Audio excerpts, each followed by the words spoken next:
എല്ലാവർക്കും നമസ്കാരം. എല്ലാവർക്കും ഐശ്വര്യപൂർണ്ണമായ ഇന്നേ ദിനവും വരുന്നതായ എല്ലാ ദിനങ്ങളും അത്തരത്തിലായിത്തീരുവാൻ യൂണിവേഴ്സ് അനുഗ്രഹിക്കുമാറാകട്ടെ എന്ന് ആശംസിക്കുന്നു. ഞാനിപ്പോൾ ചാനലിൽ വന്നിരിക്കുന്നത് എല്ലായ്പ്പോഴത്തെ പോലെ തന്നെ അതിലും കുറച്ചും കൂടി ചിന്തിക്കേണ്ടതും അതനുസരിച്ച് മാറ്റങ്ങൾ വരുത്തുക, നമ്മൾ ആരോഗ്യമായിട്ടുള്ള ഹെൽത്ത് ഇൻഷുറൻസ് ആക്സിഡൻറ്റ് പോളിസികൾ എടുത്തു വെക്കുകയാണെങ്കിൽ അതിനോടനുബന്ധിച്ച് സാധാരണഗതിയിൽ ഒരു ചെറിയ അസുഖം വരിക, ചെറിയ പരിക്കുകൾ പറ്റുക, ഹോസ്പിറ്റലൈസ് ചെയ്യുക അതൊരു ബാധ്യതയായി തീരുന്നില്ലായിരിക്കാം. ബട്ട് എന്നിരുന്നാൽ ഒരു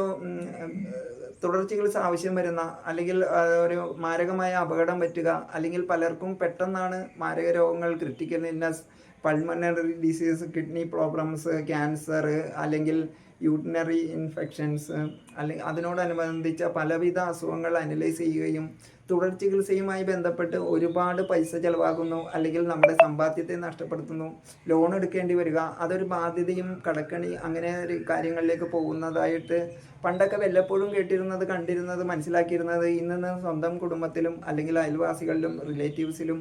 ഒക്കെ അടിക്കടി കണ്ടുവരുന്നതും നമ്മൾ അനുഭവിച്ചുകൊണ്ടിരിക്കുന്നതുമായ കാര്യങ്ങൾക്ക് പരിഹാരമായിക്കൊണ്ട് എല്ലാവരും നമ്മൾക്ക് അനുയോജ്യമായ ആപ്ലിക്കബിളായിട്ടുള്ള ഹെൽത്ത് ആക്സിഡൻറ്റ് മെഡിക്ലെയിം പോളിസികൾ എടുത്തു വെച്ചുകൊണ്ട് അത്തരത്തിൽ വന്ന് പെടാവുന്നതും ബാധ്യതയിലേക്കും കടക്കണിയിലേക്കും പോകുന്നതായ സാഹചര്യത്തെ ഓവർകം ചെയ്യുന്നതിന് എല്ലാവരും ഇതിനെക്കുറിച്ച് മനസ്സിലാക്കുകയും അത് എടുത്തു വെച്ചുകൊണ്ട് വ്യക്തിജീവിതവും കുടുംബജീവിതവും അതോടൊപ്പം സാമ്പത്തിക അരിഷ്ഠിതാവസ്ഥ ഇല്ലാതെ ജീവിതം മുന്നോട്ട് പോകുന്നതിന് ശ്രദ്ധിക്കുകയും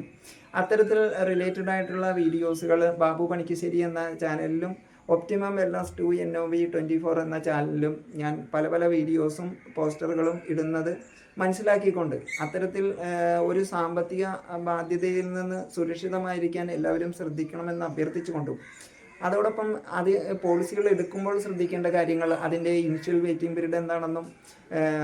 സ്പെസിഫിക് ഡിസീസ് എന്താണെന്നും പ്രീ എക്സിസ്റ്റിംഗ് ഡിസീസും അതിനോടനുബന്ധിച്ച കാര്യങ്ങൾ അവിടെ നമ്മൾ അണ്ടർ റൈറ്റേഴ്സിനെ ഏൽപ്പിക്കേണ്ടതിനെക്കുറിച്ചും എന്തൊക്കെ നമ്മൾക്ക് കിട്ടുമെന്നും കിട്ടാതിരിക്കും എന്നുള്ള കാര്യങ്ങൾ മനസ്സിലാക്കിക്കൊണ്ട് മാത്രം പോളിസി എടുക്കുകയാണെങ്കിൽ പോളിസി ക്ലെയിം കിട്ടിയില്ലെന്നോ അല്ലെങ്കിൽ ഡിലേ ആയെന്നോ റിജക്റ്റ് ചെയ്തെന്നോ എന്നുള്ള പരാതി പരിഭവങ്ങൾ ഒഴിവാക്കാൻ സാധ്യമാകുന്നതാണ്. വലിയൊരു പോളിസിയും എടുത്തു വെച്ചുകൊണ്ട് കുറഞ്ഞ പൈസ കൊടുത്തുകൊണ്ട് കുറഞ്ഞ പോളിസി എടുത്തു വെച്ചാൽ കിട്ടുന്ന ക്ലെയിം ബെനിഫിറ്റുകളും കുറഞ്ഞതായിരിക്കും. അതിനെക്കുറിച്ച് വ്യക്തമായ ഒരു ധാരണയോട് മാത്രം എടുക്കണമെന്ന് അഭ്യർത്ഥിച്ചുകൊണ്ടും അതിനെ സംബന്ധിച്ചമായ പല വീഡിയോസുകളും ഈ പറഞ്ഞ 2 ചാനലുകളിലും ഞാൻ പലപ്പോഴായിട്ട് ഇട്ടിട്ടുണ്ട്. അതുമൊക്കെ മനസ്സിലാക്കിക്കൊണ്ട് നമ്മൾക്ക് ആവശ്യമായിട്ടുള്ള പോളിസി മാത്രം എടുത്തുകൊണ്ട് ആ എടുക്കുന്ന പോളിസിയുടെ ബെനിഫിറ്റ് എന്താണ്, കിട്ടാത്തത് എന്താണ്, കിട്ടുന്നത് എന്താണ്, കോപേയ്മെൻ്റ് ഉണ്ടാകുമോ,